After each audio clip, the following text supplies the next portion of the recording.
किस्मत वालों को मिलता है सच्चा प्यार। नमन न्यूयॉर्क अपने बिजनेस मीटिंग के लिए गया था और अब वह वहाँ का सारा काम खत्म करके आज इंडिया लौटा था। नमन मुंबई एयरपोर्ट पर इंतज़ार कर रहा था अपने ड्राइवर का, क्योंकि उसके ड्राइवर ने बोला था कि वो एयरपोर्ट पिक करने के लिए आने वाला है। काफ़ी टाइम हो गया था लेकिन वो नहीं आया और ना ही उसका कॉल लग रहा था।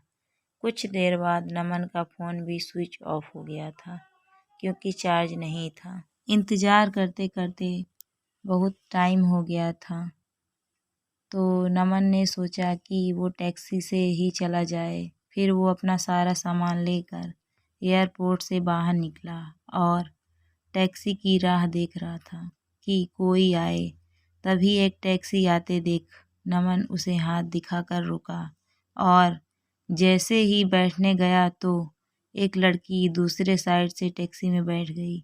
नमन ने कहा कि ये टैक्सी उसने रोकी है तो वो बोली, तो क्या हुआ, बैठी तो मैं पहले ना, आप दूसरी टैक्सी ले लो। नमन फिर उससे कहा कि आपको किस तरफ जाना है। उसने कहा, मैं कहीं भी जाऊं, आपको उससे क्या मतलब। उसका ये सब सुन के नमन को थोड़ा गुस्सा आने लगा। एक तो मैं कब से इंतज़ार कर रहा हूँ, ड्राइवर नहीं आया मेरा, और ये इधर मुझसे बहस कर रही है। फिर नमन भी टैक्सी में बैठ गया और बोला, भैया चलो। वो लड़की ज़्यादा कुछ नहीं बोली और आगे चल के उसका घर आ गया तो वो नमन से पहले ही उतर गई और नमन आगे निकल गया टैक्सी में।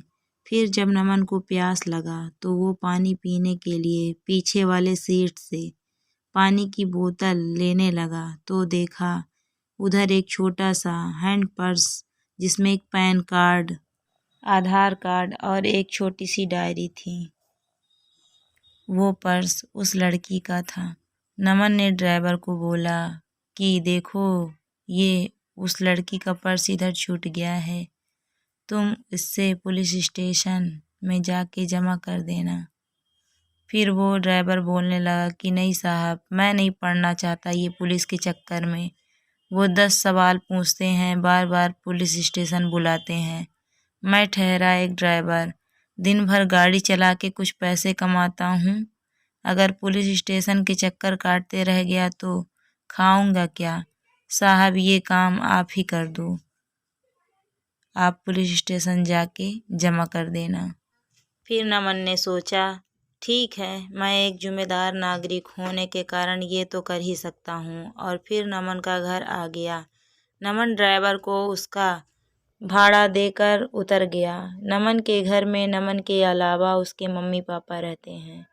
नमन उनसे मिला, उनका हाल चाल लिया और पूछा कि ड्राइवर आया क्यों नहीं एयरपोर्ट पर मुझे लेने। तो माँ ने बताया कि रास्ते में गाड़ी खराब हो गई तो उसने तुम्हें कॉल किया लेकिन तुम्हारा फ़ोन ऑफ था, तो उसने घर पर कॉल करके बताया कि वो गाड़ी ठीक करवाने के लिए जा रहा है। नमन ने कहा ठीक है और अपने कमरे में चला गया आराम करने। जब नमन शाम को सोकर उठा तो अपना कमरा ठीक करने में जुट गया, जो कि बहुत बिखरा हुआ था। तभी नमन को वो उस लड़की का पर्स दिखा जो उससे गाड़ी में मिला था। नमन ने उसे खोला तो उसमें डायरी था। उसे निकाल के देखा, उसमें कुछ फ़ोन नंबर लिखे हुए थे। उसमें एक नाम था नीतू। नमन ने उस नंबर पर कॉल किया और उससे बोला कि मुझे एक पर्स मिला है गाड़ी में जिसमें यह डायरी है, उसमें तुम्हारा नाम है और एक पैन कार्ड और आधार कार्ड भी है। उसने पूछा कि आधार कार्ड पर नाम क्या है। नमन आधार कार्ड पर देखा और बोला, अनीसा। तो सामने से वो लड़की बोली, हाँ, ये मेरी दोस्त का पर्स है। वो मुझे बोली थी कि उसका पर्स कहीं खो गया है। मैं उसे बता देती हूँ और आपका नंबर भी दे देती हूँ, वो आपको कॉल कर लेगी। नमन ने कहा ठीक है। थोड़ी देर बाद एक नंबर से कॉल आता है। फ़ोन उठाते ही सामने से एक लड़की बोलती है, मेरा पर्स आपके पास है। नमन ने कहा, आप कौन? तो वो बोली, वही जिसका पर्स आपके पास है। जिसमें मेरा कुछ बहुत ज़रूरी सामान है। नमन ने कहा, हाँ मेरे पास है, तुम उसे टैक्सी में भूल गई थी। वो बोली, हाँ कल आप मुझे डेली कैफ में मिलकर उसे लौटा सकते हैं। मैंने कहा हाँ। वो थैंक यू बोलकर कॉल रख दी। अगले दिन नमन कैफे गया उसका पर्स लौटाने के लिए। नमन सही टाइम पर पहुंच गया था, लेकिन अनीसा लेट थी। नमन रुका था उसके लिए। कुछ देर बाद वो आई। आज वो बिल्कुल अलग ही लग रही थी। कल से उसके लंबे घने बाल थे जो खुले हुए थे।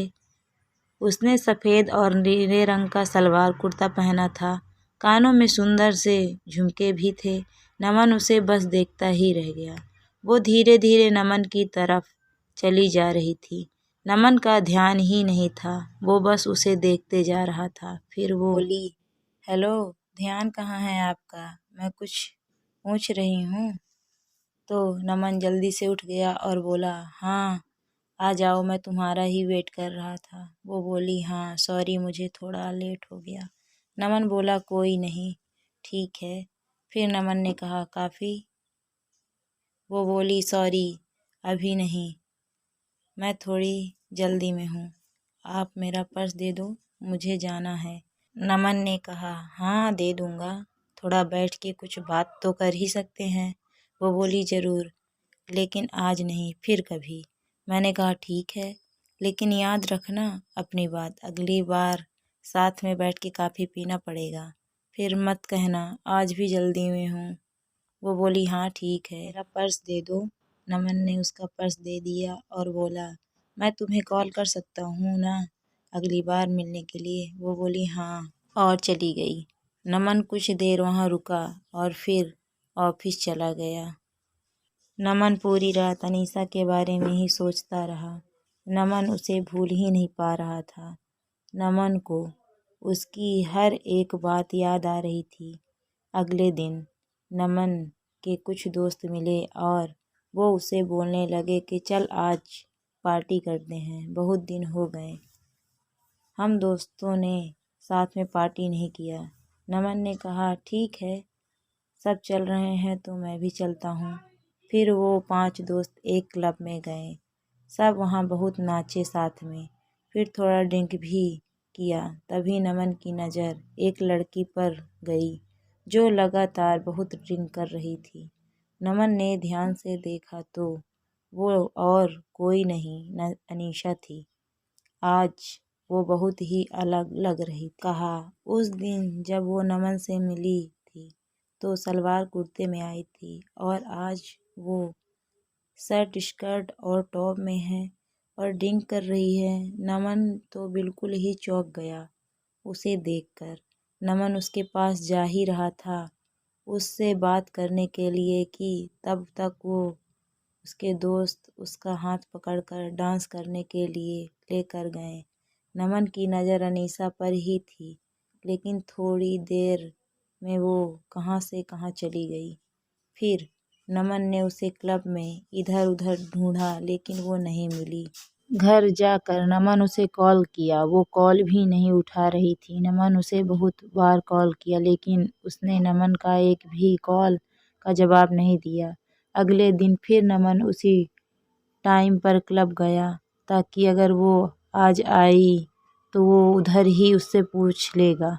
नमन अंदर जाकर वेट कर रहा था, लेकिन वो नहीं आई। आज फिर नमन ने उसे कॉल किया। इस बार उसने कॉल उठाया। कॉल उठाते ही नमन उससे पूछा, कहाँ हो तुम? वो बोली, क्यों, क्या हुआ? मैंने उससे बोला कि कल मैंने तुम्हें क्लब में देखा था, तुम हद से ज़्यादा ड्रिंक कर रही थी। क्या हुआ है? तुम्हें कोई किसी बात का टेंशन है क्या? वो बोली, नहीं, और कॉल कट कर दी। नमन फिर उसे कॉल लगाया तो उसने कॉल नहीं उठाया। इस बार नमन वहाँ से घर चला गया। घर आकर उसने अनीसा को मैसेज किया कि अगर तुम्हें कोई किसी बात का टेंशन है तो मुझे बता सकती हो। उसका कोई रिप्लाई नहीं आया। 2-3 दिन हो चुके थे, अभी तक अनीसा ने कुछ नहीं कहा था। नमन फिर अनीसा को कॉल किया। उसने कॉल उठाया। नमन ने बड़े आराम से बोला कि तुमने कुछ रिप्लाई नहीं दिया मेरे मैसेज का। वो चुप ही थी। नमन ने फिर बोला, ऐसे चुप नहीं रहो, कुछ बोलो। कुछ परेशानी हो तो बताओ, मैं तुम्हारी मदद कर सकता हूँ। फिर नमन ने कहा, अच्छा चलो कल उसी कैफ़े में मिलो, तुम्हारा काफ़ी बाकी है। एक मुझ पे वो, हाँ ठीक है, वो बोलकर कॉल रख दी। नमन बड़ी बेचैनी से कल इंतज़ार कर रहा था। अगले दिन वो सुबह सुबह उठा, अच्छे से तैयार होकर अनीसा से मिलने के लिए निकला। आज नमन खुद टाइम से पहले आकर इंतज़ार कर रहा था। थोड़ी ही देर में अनीसा आई। वो बहुत सुंदर दिख रही थी। आज उसने जीन्स टॉप पहना था और बाल वैसे ही खुले। वो जैसे जैसे आगे आ रही थी चल के, उसके बाल उसकी आंखों की तरफ आ रहे थे। वो उन्हें ठीक करती हुई आ रही थी। वो आके नमन के सामने वाले कुर्सी पर बैठ गई। वो शांत ही। नमन ने पूछा, काफ़ी? वो हंसी से मुस्कुराहट के साथ बोली, हाँ। नमन ने वेटर को कॉफ़ी के लिए बोला और अनीसा से बोला, चलो अब बताओ क्या बात है जिससे तुम परेशान हो। पहले तो वो कुछ नहीं बोल रही थी। फिर नमन ने कहा, बोलो कुछ। वो बोली कि मैं मुंबई में अकेले रहती हूँ। यहाँ मैं अपना कैरियर बनाने के लिए आई हूँ। ये बोलते बोलते वो चुप हो गई। मैंने कहा, हाँ आगे बोलो, इसमें क्या हुआ? ये तो अच्छी बात है, तुम अपने कैरियर में इतना ध्यान दे रही हो। फिर वो बोली, लेकिन अब नहीं हो पा रहा है। मेरा काम में बिल्कुल ध्यान नहीं रहता। मुझे अपने बॉस से बहुत बार अब डांट सुननी पड़ती है और उसने तो ये तक कह दिया कि अगर ऐसा ही चलता रहा तो वो मुझे नौकरी से निकाल देगा।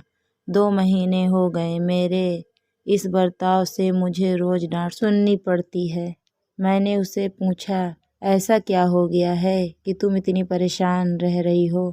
वो चुप हो गई। फिर से थोड़ी देर बाद बोली, मुझे कैंसर हो गया है। ये सुनकर नमन घबरा गया। आगे वो बोलती रही, 2 महीने पहले मैंने चेकअप करवाया था तो डॉक्टर ने बोला कि मुझे कैंसर हो गया है, अभी 2nd स्टेज पर है।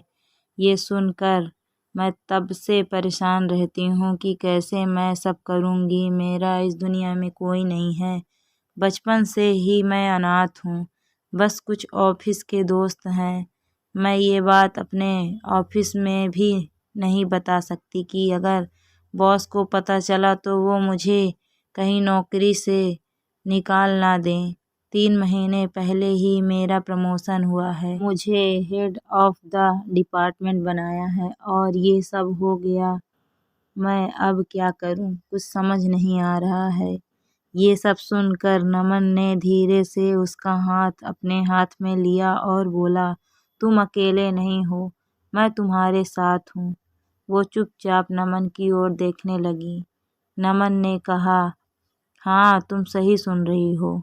मैं तो उसी दिन से तुम्हें पसंद करने लगा था जिस दिन तुम अपना पर्स लेने के लिए मुझसे मिलने आई थी। ये सुनकर उसने अपना हाथ पीछे कर लिया। नमन ने पूछा, क्या हुआ, हाथ क्यों हटा लिया तुमने? वो बोली, नहीं ये सब ठीक नहीं। मेरी ज़िंदगी का ही भरोसा नहीं है और मैं तुम्हें मेरी वजह से कोई परेशानी नहीं दे सकती। नमन उससे प्यार समझाया कि नहीं, तुम मुझे कोई परेशानी नहीं दे रही हो। मैं तुम्हारा ध्यान रखना चाहता हूँ, तुम्हें अपनी ज़िंदगी का हिस्सा बनाना चाहता हूँ। मैं हमेशा तुम्हारे साथ रहूँगा, कभी तुम्हें अकेला नहीं छोड़ूंगा।